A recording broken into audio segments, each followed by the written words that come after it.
Hi friends, ഇന്ന് ഞാൻ നിങ്ങളായിട്ട് ഷെയർ ചെയ്യുന്നത് സ്നേക്ക് പ്ലാന്റിൻ്റെ പൂവിൻ്റെ വിശേഷങ്ങളാണ്. ഞാൻ ആദ്യമായിട്ടാണ് കേട്ടോ ഇതുപോലെ സ്നേക്ക് പ്ലാന്റ് പൂവിട്ട് കാണുന്നത്. അതുകൊണ്ട് തന്നെ നിങ്ങളുമായിട്ടൊന്ന് ഷെയർ ചെയ്യാമെന്ന് വിചാരിച്ചിട്ടാണ് ഈ വീഡിയോ എടുത്തേക്കണത്.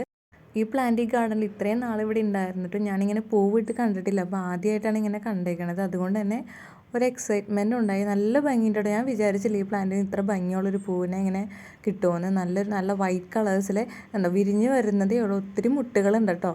നല്ല ഭംഗിയാണ് കാണാൻ. പിന്നെ ബാക്ക് സൈഡിൽ നിന്നും ഇതുപോലെ പൂക്കൾ വരുന്നുണ്ട് കേട്ടോ. അപ്പോൾ എല്ലാം കൂടി ഒരുമിച്ച് ഇങ്ങനെ ഇട്ട് വരുമ്പോൾ നല്ല ഭംഗിയായിരിക്കും. പിന്നെ ഇതിൻ്റെ പൂവിന് നല്ല ഭംഗിയുണ്ടെങ്കിലും അട്രാക്റ്റീവ് ആയിട്ടുള്ള സ്മെല്ലൊന്നുമില്ല കേട്ടോ. പലരും പല വീഡിയോസിൽ ഞാൻ പറഞ്ഞ് കേട്ടിട്ടുണ്ട് നല്ല അട്രാക്റ്റീവ് ആയിട്ടുള്ള നല്ല സ്മെല്ലാണ് ഈ പൂവിനുള്ളതെന്ന്. പക്ഷെ അങ്ങനെ പറയത്തക്ക സ്മെല്ലൊന്നും ഈ പൂവിനില്ല കേട്ടോ.